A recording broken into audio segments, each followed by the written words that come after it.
Hi, it's great to see you all here. Today, I want to share this book, Every Love Story is a Ghost Story. Recently, I posted on Lower Red about how excited I was to read this book, and I couldn't wait to share with you. Today, we will spend next 40 minutes exploring the first chapter. Let's jump in.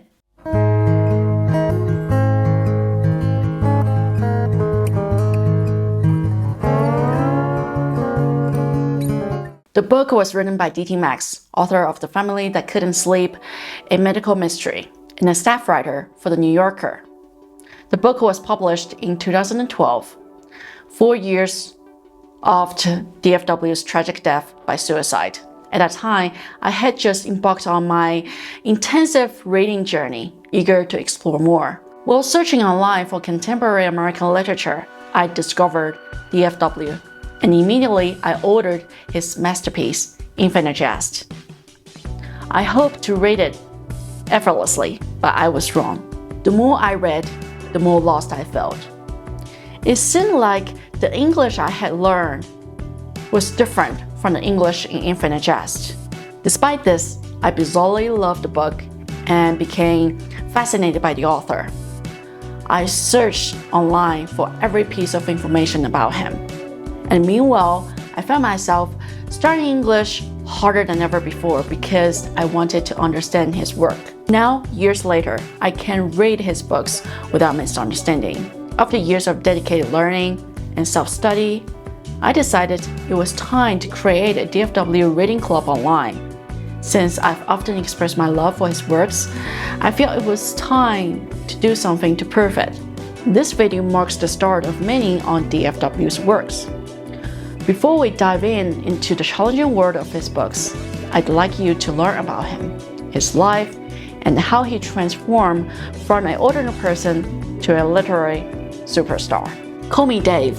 This is the first chapter's title. In it, D.T. Max implores the typical long-reported narrative style of The New Yorker to explore DFW's childhood. David's father was a graduate in philosophy at Cornell from a family of professionals, while his mother came from a rural background and was the first in her family to earn a degree. In such a strong academic environment, learning is highly valued.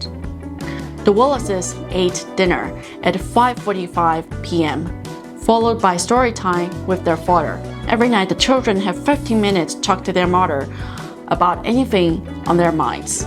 David loved both parents. He shared his mother's passion for words at grammar, and when his father read to him at dinner table, he thought, "I love you, Dad. I'm just going to sit here and listen." He recalls his father reading Moby Dick to him at 5. At 10, David spent hours reading, enjoying adventure and fantasy, relishing the journey from threat to triumph. At 12, he helped his school reach the championships in the Battle of the Books and wrote a poem that won first prize in the same competition. In high school, his intelligence became increasingly apparent. One English teacher remembered him as the brightest student she ever had. One day, he asked his father to explain philosophy. His father had him read Phaedo, Plato's Arguments for an Afterlife. David grasped the philosophical reasoning immediately, marking the first time his father realized his son's brilliance. When it came to choosing a college, Amherst was one of many options his father suggested. The relationship in the Wallace household was just as David liked it. The kind, somehow otherworldly father, the non-combatant younger sister, and David at center, shelled by his mother, yet trying to break free from her domination. Like all good biographies, D.T. Max selects significant moments from David Foster Wallace's childhood, combining them into a thoughtfully designed narrative. As these moments unfold, a fuller picture of DFW emerges. He came from a solid family background. His childhood was ordinary but joyful. He was a top student.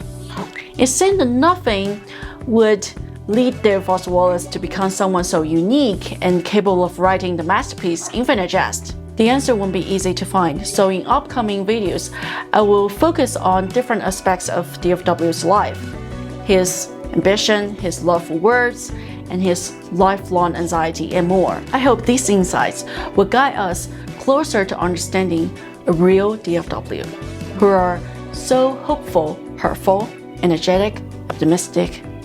For all the dark moments of his life, never stopped being a pure version of ourselves.